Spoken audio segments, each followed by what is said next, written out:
올해 우리 교회 표어가 다 함께 차차차가 아니라 다 함께 여호와 앞에서 즐거워하자입니다. 다 함께 여호와 앞에서 즐거워하자입니다. 이 키워드가 다 함께라는 겁니다. 결국 공동체에 관한 이야기죠. 공동체.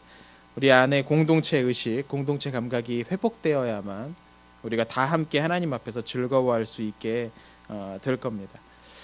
지난 12월에 제가 영광의 예배 때 말씀드렸기도 했는데, 저는 오늘날 사람들이 진정한 공동체를 경험할 수 있는 거의 유일한 곳이 교회가 아닌가라고 생각을 합니다. 교회가 그 본질을 제대로 회복하기만 한다면 오늘날 어디다 내놔도 전혀 밀리지 않는 경쟁력 있는 그런 공동체를 이룰 수 있는 그런 곳이 바로 교회가 아닐까 싶습니다. 우리는 참여를 통해서 이 공동체 안으로 들어갈 수가 있습니다. 공동체에 필요한 다양한 참여를 기꺼이 감당함으로써 우리 옆에 있는 지체들과 연결될 수 있다는 거죠. 발 빼고 있는 동안에는 어떻게 해도 좋은 공동체는 우리 앞에 나타나지 않을 겁니다. 공동체는 만나는 게 아니라 만들어 간다고 보는 것이 타당할 것 같습니다. 오늘 이런 차원에서 오늘 말씀은 더 좋은 공동체로 세워지기 위해서 또 한 가지 필요한 팁에 관해서 잠시 말씀을 나누려고 합니다. 바로 서로에게 짐이 되지 말고 힘이 되자라는 이야기입니다. 오늘 본문은 갈라디아서입니다. 갈라디아서의 주제를 한마디로 요약을 하면 믿음으로 사람은 의롭게 된다라는 이야기입니다. 그래서 갈라디아에서의 별명 가운데 하나가 기독교 자유의 대헌장 이런 거창한 별명도 있습니다. 이전까지 유대인들은 하나님께서 모세에게 주신 율법을 잘 지키면 의로운 사람이 될 수 있을 거라고 생각을 했습니다. 사람들이 율법을 지키는 것을 굉장히 중요하게 여겼죠. 그런데 예수님께서 나타나시더니 이런 고정관념을 깨부수셨습니다. 그런데 여전히 예수님을 믿는 사람들 중에서도 이 율법에 대해서 이전처럼 생각하는 사람들이 있었던 것 같습니다. 특히 이 갈라디아 지방을 중심으로 해서 오늘 소아시아 북부 지방인데요, 이 지역을 중심으로 해서 그런 사람들이 많이 있었던 것 같습니다. 우리가 예수를 믿지만 그래도 율법의 여러 조항들을 잘 지켜야 하나님 앞에 의롭다고 말할 수 있지 않겠느냐라는 생각을 가진 사람들이었습니다. 그런 사람들이 교회 안에 들어오면서 예수님께서 우리에게 주신 자유를 망가뜨리고 있었던 거죠. 갈라디아서는 그런 사람들을 위해서 쓴 편지입니다. 오직 믿음으로 구원을 받는다는 이 진리를 집중적으로 설명하고 잘 가르치고 있습니다. 그런데 이렇게 바울이 열심히 가르치다 보니까 또 한 가지 오해를 하는 사람들이 있었습니다. 오늘 아침에 말씀드렸던 것과도 서로 연결이 좀 되는데요, 율법이 아니라 은혜로 믿음으로 구원받으면 이제 아무렇게나 살아도 되는 것 아니냐라는 생각을 하는 사람들도 있었던 것이죠. 그래서 바울은 그런 사람들을 향해서 성령을 쫓아 행해라, 성령을 따라 살아야 된다라고 권하고 있습니다. 그래서 갈라디아서 5장 이후부터는 그럼 성령을 따라 사는 사람은 어떻게 사는 거냐에 관한 이야기가 갈라디아서 5장 이후에 실려 있는 거죠. 오늘 보면 6장 1절을 보면 바울은 이 편지를 받는 사람들을 뭐라고 부르냐면 신령한 너희는 이라고 부르고 있습니다. 신령한 너희. 여기서 신령하다란 말은 무슨 말이냐면 이 사람이 귀신 들린 무슨 신통한 능력이 있다 그런 뜻이 아니고, 신령하다란 말은 원어를 보면 성령에 속해 있는 사람이란 뜻입니다. 성령에 속해 있는 여러분은 이렇게 해야 됩니다라는 것이죠. 그러니까 성령에 속해 있는 교회 공동체 안에 문제가 나타날 때가 있습니다. 교회가 다 아름답고 좋으면 좋은데 그렇지 못한 경우가 종종 있죠. 실수를 하고 잘못을 범하는 사람도 교회 안에 있습니다.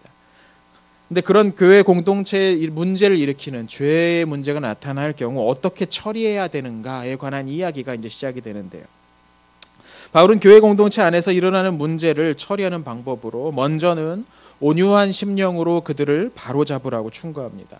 또 이어서 나아가서 너희 자신도 그런 시험을 받을까 돌아보라고 말합니다. 그러니까 우리 중 누구도 죄를 지을 수 있습니다. 사실 죄 안 짓고 살아가는 사람은 없는 것 같습니다. 우리의 경험이 이것을 증명합니다. 우리가 왜 나쁜 일을 대놓고 하지 않습니까? 물론 우리 교회 우리 성도님들은 수준 있는 분들이시지만 그래도 우리가 나쁜 일을 하지 않고 사는 것은 우리가 착하기 때문이 아니라 다른 사람의 눈을 의식하기 때문인 경우가 많습니다. 이것 하고 싶은데 하지 못하는 건 다른 사람이 나를 보고 뭐라고 하면 어떨까, 어쩔까, 또는 내가 이걸 하면 내가 이러이러한 페널티, 처벌이나 벌금이나 뭔가를 받으면 어떨까라는 것이 걱정되어서 잘못된 일을 행하지 않는 거죠. 만약에 우리가 무슨 일을 하든지 남들에게 비난도 받지 않고 처벌받지 않는다면 우리는 무슨 짓을 할지 모르는 사람들입니다. 그렇지 않으십니까?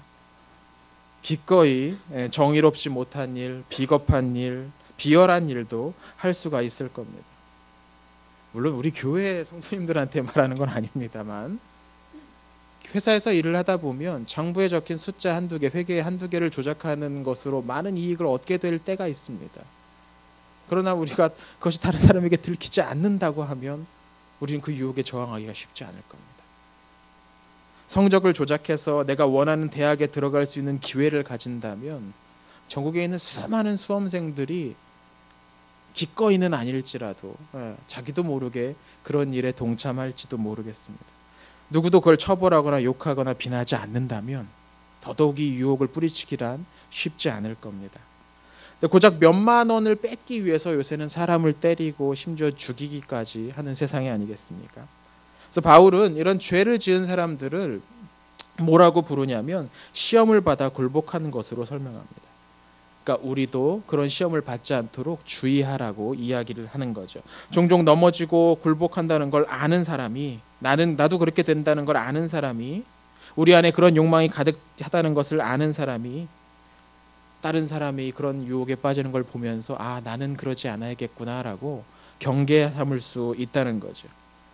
또 그런 사람을 다 제거하고 배제하고 쫓아내기보다는 뭐라고 이야기합니까? 온유한 마음으로 바로잡기 위해 노력해야 된다라고 이야기합니다. 그래서 바로잡다라고 번역된 단어가 카탈리조란, 죄송합니다. 자꾸 원어는 사용 안 하려고 하는데, 이 카탈리조란 단어는 어떤 것을 조금씩 손봐가지고 점점점 낮게 만들어가는 그런 모습을 가리키는 단어라고 합니다. 우리 모두는 그렇게 완성되어가는 존재들인 거죠. 물론 그렇다고 해서 이 바울의 말을 우리가 잘못한 사람들을 보면 도무지 그 사람들이 뭐라고 하지도 말고 그냥 손대지도 말고 그냥 내버려 두라는 말로 이해해서는 안 됩니다. 이 말씀은 교회 안에서 어떻게 처리해야 되는가에 관련된 이야기지, 죄를 지은 사람, 문제를 있는 사람을 세속 권력이 처벌하거나 그런 문제까지 하지 말라는 말씀은 아닌 거죠.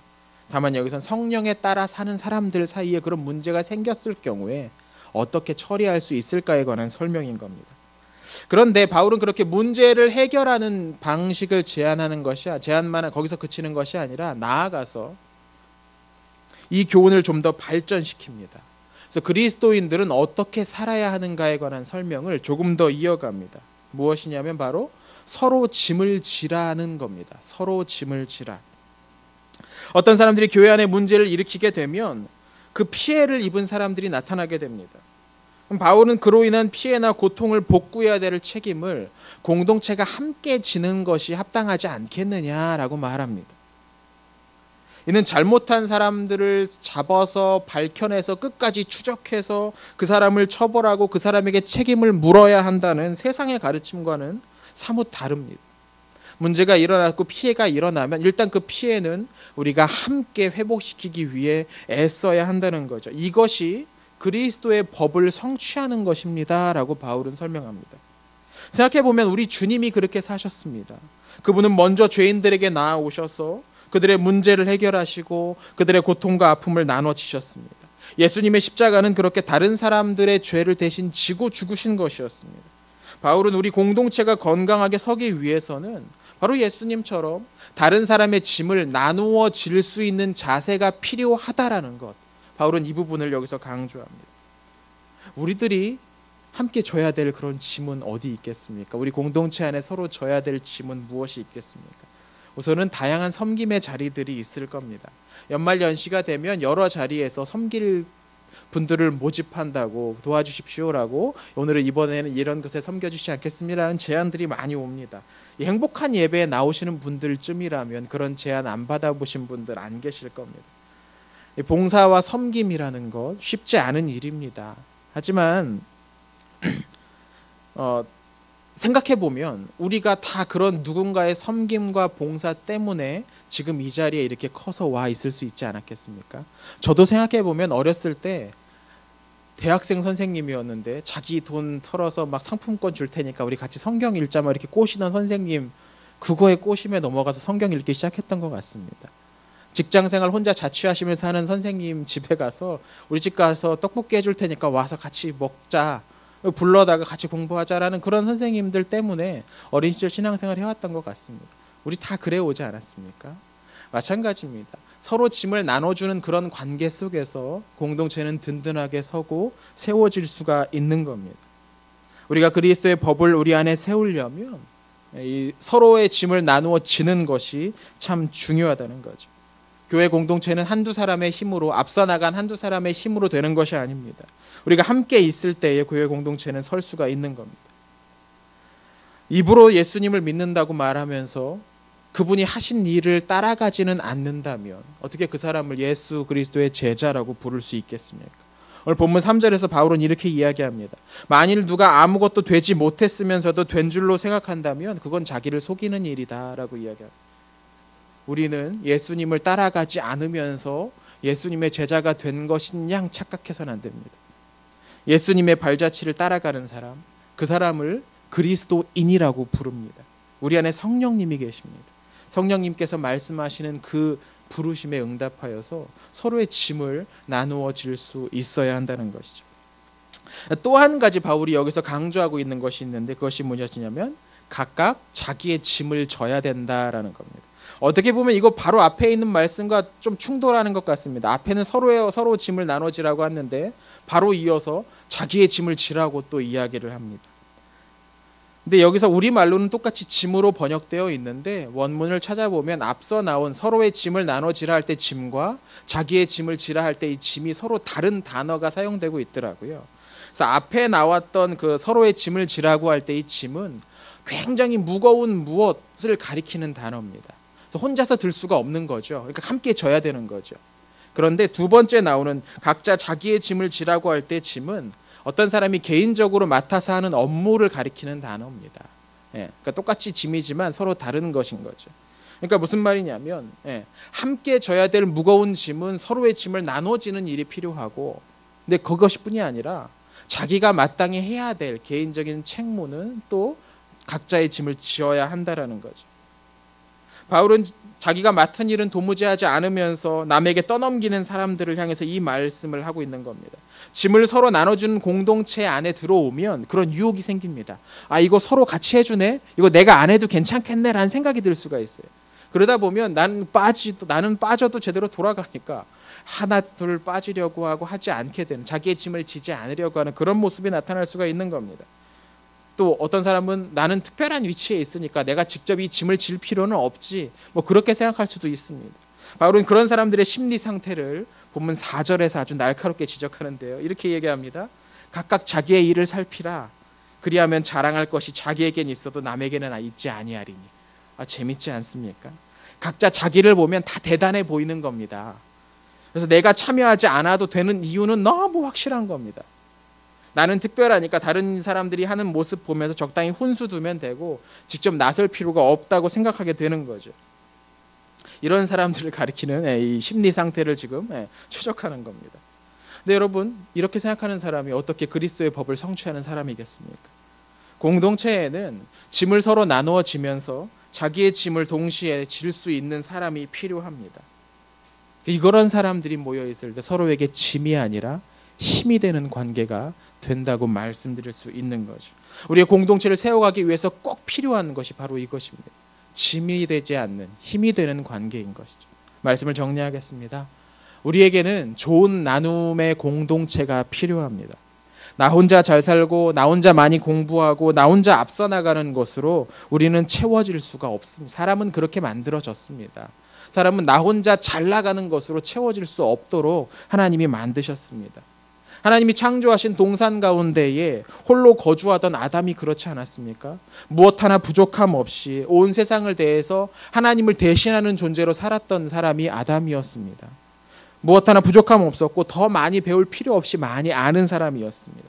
하지만 그에겐 결정적으로 자신과 같은 또 다른 사람이 필요했습니다. 함께하는 것이 필요했다라는 것이죠. 그래서 하나님이 그에게 하와를 주시고 가족을 주셨습니다. 우리가 자발적으로 다른 사람의 짐을 나누어질 때에 우리 공동체 안에 새로운 공동체에 관한 그런 싹이 트게 될 겁니다. 내가 이 공동체의 일원으로 존재한다는 의식이 싹 트게 됩니다. 내 것은 아무것도 양보하지 않으면서 아무것도 놓지 않으려고 하면서 무엇인가를 얻으려고 하는 사람은 실패할 수밖에 없을 겁니다. 물론 그에 앞서서 우리는 각자의 짐을 질 수 있어야 됩니다. 자기의 짐은 지지 않으면서 다른 사람에게 끼어들고 참견만 하는 사람들을 가리켜서 바울은 다른 곳에서 이렇게 표현을 하는데요. 도무지 일하지 아니하고 일만 만드는 사람이라고 부릅니다. 일만 만드는 사람. 이 얼마나 안타까운 별명입니까? 하나님이 우리를 보시는데 김상호 쟤는 일만 만들더라. 걔 해결은 못하고. 이러면 되게 참 부끄러울 것 같습니다. 하나님 앞에서. 우리 서로에게 짐이 아니라 힘이 되는 관계가 되었으면 좋겠습니다. 말 한마디를 통해서도 마음 씀씀이 그 작은 것 하나를 통해서도 힘을 좀 전해주는 사람이 되었으면 좋겠습니다. 우리 교회 전인교육 성장 프로그램 이름이 팜피 3.1 운동입니다. 팜피라는 운동입니다. 팜피 3.1 운동 가운데 아침에 일어나면 아침에 사무실에 출근하면 제 책상 옆에 이렇게 붙어 있습니다. 팜피 3.1 운동 첫 번째, 두 번째, 세 번째. 매일 아침 그걸 봅니다. 어떻게 하면 이걸 실천할 수 있을까를. 근데 그중에 제가 가장 좋아하는 문구가 있는데요. 그게 뭐냐면 가정에서의 역할을 증대시켜 보십시오. 그러면 가정에서 천국을 경험할 수 있습니다라는 문구입니다. 아, 그렇구나. 볼 때마다 저는 그런 생각을 합니다. 그렇습니다. 가정은 아주 작은 중요한 공동체죠. 그런데 그 안에서 내 역할을 감당하려고 잘 하지 않는 것 같습니다. 이건 당연히 그런 거지 하고 넘어가 버리는 거죠. 근데 가정에서 내가 할 수 있는 역할을 하나를 더 해보면 여기 변하기 시작할 거라는 거거든요. 아, 그렇구나. 저 이거 읽을 때마다 이거 누가 목사님이 있으셨습니까? 예, 탁월하신 문장입니다. 예, 그렇습니다. 예, 우리의 역할을 어느 공동체 안에서 증대시키면 변합니다. 오늘 본문의 말씀으로 표현하면 우리가 공동체 안에서 져야 될 짐을 먼저 나와서 나눠지면 변합니다. 변하게 되는 겁니다. 가정에서 우리가 역할을 조금 늘리면 가정 구성원들의 짐을 서로 나눠지면 우리의 가정이 변하고 교회 안에서 우리가 서로의 짐을 나눠서 지면 우리 교회를 보는 우리의 마음이 변하고 교회가 변합니다. 또 우리의 직장과 사회 속에서 우리의 일을 증대시키면 우리가 나아서서 짐을 서로 지게 된다면 그 현장이 변하게 될 것입니다. 저는 하나님께서 우리의 삶을 우리가 매일매일 살아가는 그 현장을 어떻게 놀랍게 변화시킬지 기대가 됩니다. 어떻게 우리가 짐이 아니라 힘이 되는 관계로 만들 때 말입니다. 하나님께서 우리의 삶의 자리들에 놀라운 복을 주시기를 축원합니다. 우리 서로 짐이 아닌 힘이 되는 관계가 됩시다. 함께 기도하겠습니다.